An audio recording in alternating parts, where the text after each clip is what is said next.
Hello, hello, hello. As a service provider, are you surprised to hear an attorney say that you should not be worried about lawsuits? If so, it makes sense. But at the end of this video, you are going to know why you shouldn't be so worried about lawsuits and what you should be focused on instead. My name is Liku Amadi, founder and attorney of Anasa Law Firm, where I work with consultants, coaches, and service providers to help them establish a solid legal foundation for a business. That is mainly through contracts, which is why we are talking about the most important document in your business, your client contract today. Second disclaimer, I am a mother. I'm looking over here at my little girl. She is fast asleep and she's been knocked out, but she might wake up. And I'm letting you guys know because if she does, I'm going to go pick her up and we're going to continue on this live video. And this is an example as to how you should work with your clients, right? Tell them, give them a preview of things that happen, what might happen when working with you, so that when things do happen, they're not caught off guard, they're not disappointed, they're not surprised, they're not confused. It's just simply something that they already expect to happen, right? Just like I'm doing here. So let's get into it. Why shouldn't you be worried about lawsuits? To be honest, they don't happen every single day unless you're, like Amazon, Facebook, one of those businesses. But from a day-to-day operations perspective, lawsuits don't come at you like that, right? Not even once a month. Some people have been in business for 5, 10 years and have never experienced a lawsuit, never got an attorney scare, right? A letter, an email, none of those things. And that is great. But the fear of a lawsuit, the anticipation, the just risk, and those negative feelings that a lawsuit might be coming your way, or legal trouble might be coming your way, or some just issue might be coming your way is still very real. But the reason why we're so worried about lawsuits but don't do nothing about it, right? And I say this when, we want to put things on the back burner, for example, like, oh, I know I need to get that contract. I know I need to get that trademark. I know I need to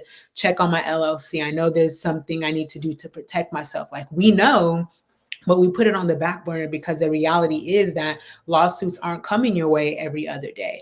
What another reality is that they can come out of nowhere. So even after 5, 10 years of business, you can have a client who is very disappointed with the work that you did, or you guys just didn't mesh. Legal trouble can brew from any of your clients' relationships, any of them. So they're still not likely to come your way, but it's possible that they might come your way. So you want to be ready, not just to combat that issue if and when it does occur, but also to be a business that operates with integrity, with structure, with a plan for protection and ways to get ahead of and be proactive about protecting yourself, right? You want to be in a good position regardless of whether you're going to be hit with the lawsuit or not. Are y'all picking up what I'm putting down? And if you're tuning in live, let me know. Go ahead and drop a comment. I believe I can see the comments here. And if you're catching the replay, then go ahead and comment replay. If you're watching this at all, you're probably like, yeah, I've had a legal scare too, which a lot of service providers have. You may not have had an attorney reach out to you, but some client may have threatened and say, you know what, I'm going to loop in my attorney, or I'm actually going to talk to my attorney about this. Expect to hear from my attorney. A lot of these are threats that people don't follow through, at least from what I've seen from my experience working with my clients. But again, it's still scary. It is still very scary. So what do we want to be focusing on instead? We want to focus on the things that will even prevent us from having lawsuits, right? The reason we're scared of lawsuits and legal trouble coming our way is because we know we don't have our legal ducks in a row. And that is just the reality of it. As consultants, coaches, and service providers, we work with people on a daily basis. People trust us with their investments, their time, their hopes, their dreams, their business, right? Depending on the scope or what type of work you do as a service provider. But people are putting their trust in us, and those type of relationships always come with risk. You've been disappointed, you've had your heart broken in personal relationships. Now, from a business standpoint, there's also money involved, there's businesses and longevity and all of those things involved. So the risk is still there. And we know that as service providers. We know that we need to do something to protect ourselves. Otherwise, the consequence is legal trouble, lawsuits, dealing with attorneys, even, chargeback situations or refund requests from clients. All of those things are consequences of us not having our legal ducks in a row. Now, credit to you if you do have a legal entity such as an LLC, that where you have that business entity protection to protect your personal assets. Kudos to you if you have a client contract template or some terms that you've put together, even if they're out of date, even if you don't know exactly what they say, right? Because those type of actions, kudos to you if you're tuned into this video, because those type of actions show that you are at least trying to be a prudent consultant, coach, service provider, a prudent business owner, and you want to do something to make sure that you do have that protection and have your legal ducks in a row, right? But that is not enough. Half the time, I'll say more than half the time, a lot of service providers just don't know what they don't know. You could have a contract in place, and I've seen this with several of my clients, but it doesn't hold too much weight because you don't know what it says, or you don't know what it means, or you don't know what might be missing from it. You don't know what risk it subjects you to when you use it every time. So it's like, yeah, I have a contract, but what do I really have? What is it really doing for me? How is it really protecting my business? And do I need more protection? Where are the red flags? Where are the gaps, right? Like, if you don't know that information, then whatever contract or terms you're using might actually be useless to you, right? Because if you think about it, if you were in legal trouble later on, that is the thing that we're going to have to rely on. And also keep in mind that when working with clients, lawsuits, what I've seen is lawsuits arise because people are unhappy. So on one end, you have people who have a service provider that just like didn't do the work or blatantly failed to do a good job or deliver on their promise or result. You have that bucket of people, and that's just an egregious situation. And then you have another bucket of people who are unsatisfied because of their experience, right? Maybe there was some trouble along the way, a little road bump, and that's just not something that could be resolved. So it blew up or blew out of proportion to where it escalated to dealing with attorneys or filing a small claim or even going back and forth, right? Blasting each other on social media or leaving negative reviews. Like, it's usually like the work wasn't done at all, just blatant disregard for the work. And this bucket right here, where people just weren't satisfied with their experience and assuming that this is not the bucket you're in, that you are actually doing the work and delivering what you're supposed to people. It's this bucket that you're probably worried about, those small hiccups that come along, those unanticipated issues, the miscommunications, the misunderstandings. Like, that's the bucket that we're worried about, because any one of those little things can really escalate into a larger legal issue or a lawsuit. And so the reason why we're not supposed to be, or why we shouldn't be worried or putting too much energy in worrying about lawsuits, is because we should be putting our day-to-day energy on worrying about managing those little things. How are we going to manage those little things that result in miscommunications, misunderstandings, hiccups, right? How do we manage the little things that eventually pile up and then turn into big things? Because it always starts with, or often starts with, one minor thing that can really be solved. It's something that might be repeated, or if you're showing a lack of care towards your clients or their specific situation, or even if you just don't know how to handle it, like, that can really sour the client experience, where somebody's like, you know what, like, I want my money back, or I don't want to work with you, or I don't think I got the bang for my buck, right? I didn't get what I invested my time, money, and energy for. So now I want some legal recourse, or now I want to take a different path. And then that different path is also often out of your control. And the two of you are now like this versus working together like this. Are y'all picking up what I'm putting down? So The thing we want to spend most of our energy on is how to make sure we are curating client relationships and client experiences that are satisfactory, that meet our clients' needs, that avoid those misunderstandings, miscommunications, those hiccups, the errors in scheduling, the errors in assumptions, right? We definitely want to avoid assumptions, the errors in not enforcing our boundaries or our contract terms. And all of those little things really come down to your client contract and the policies that you have laid out.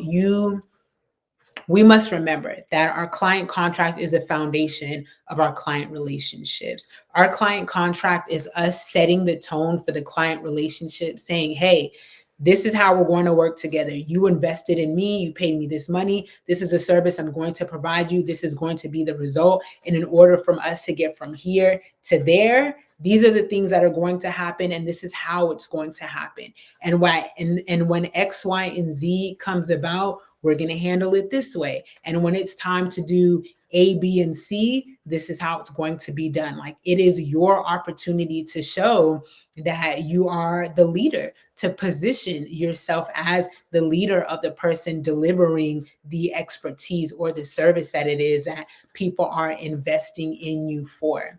That is your opportunity. It's not just something we sign and say, okay, done, let's start working together. It's not just a box to check at the beginning of the client journey. It is your foundation, because even when you're done working with clients, the issues can arise later on that may still implicate your contract, right? So, for example, let's say you helped someone and you were consulting for their company, and you were consulting around operations and the tech that they're using and whatnot. The goal was to get faster operating systems for them, where they would not need as many people to be involved in certain systems, right?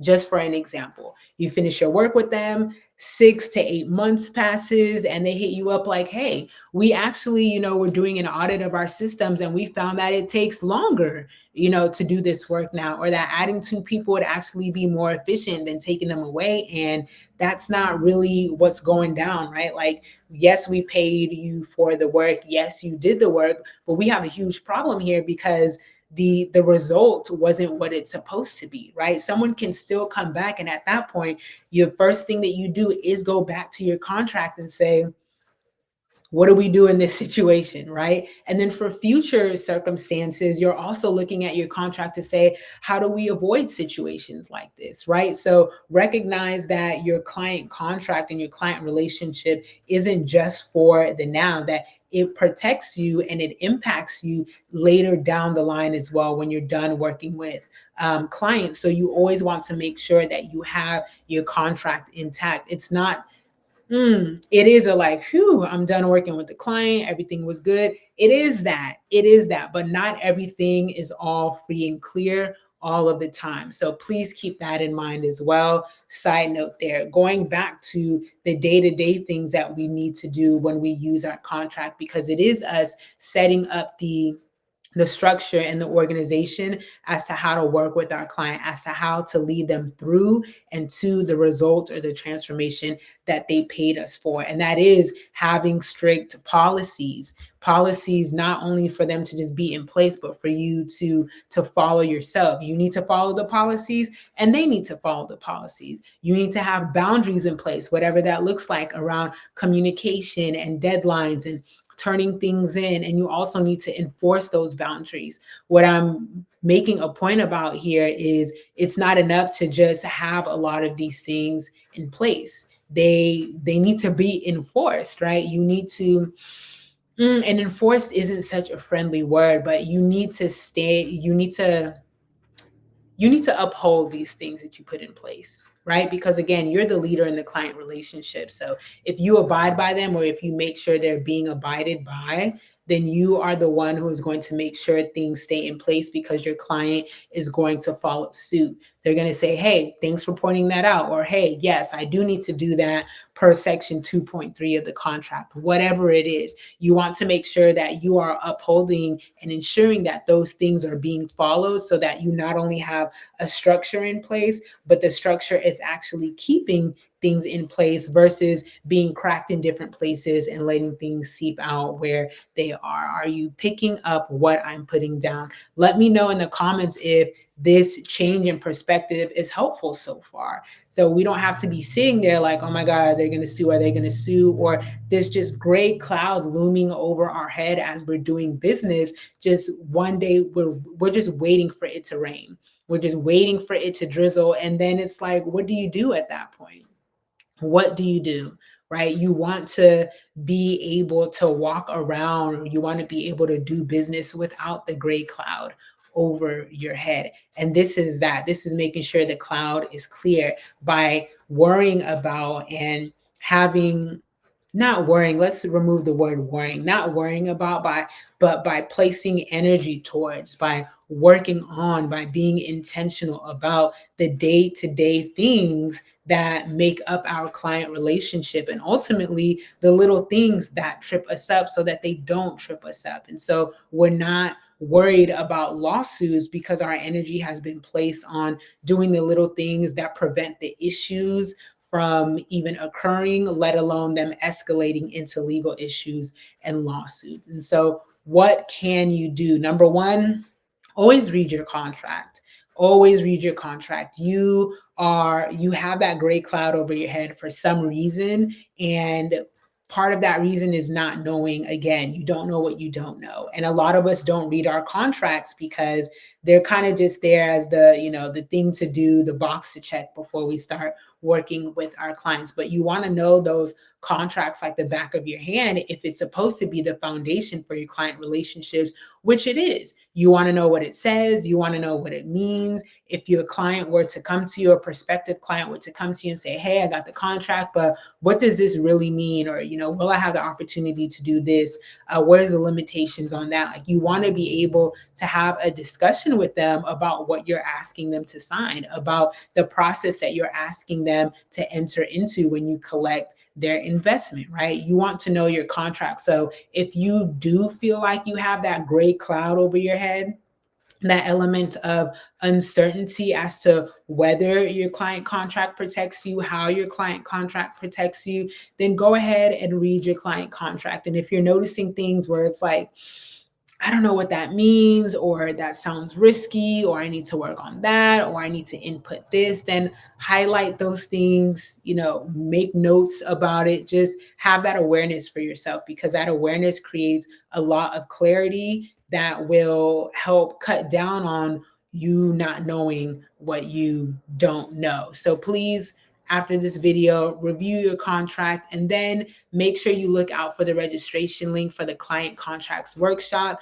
happening next month, starting October 14th. It's going to be a 3-day workshop where you will leave with a better contract, one that protects you more, a better strategy for positioning yourself as a leader of the client relationship, and also knowing that after you're protected properly, after those legal risks are minimized, and after you have that positioning to make sure that you are leading your client correctly, what benefit you can do, right? What benefit you have as to what you can do when you are striving towards your business goals, right? When you're propelling yourself towards your business goals or beyond. Because once you realize what you can do with the fact that you're protected as a business owner, more doors open for you. So we'll be focusing on protection, positioning, and propelling your business forward. Again, October 14th, we're going to have 3 days of live content,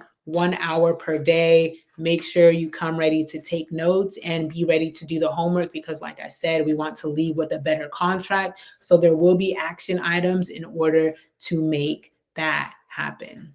I will see you on the next live. If you have questions, leave them in the comments or send me a message. Bye-bye.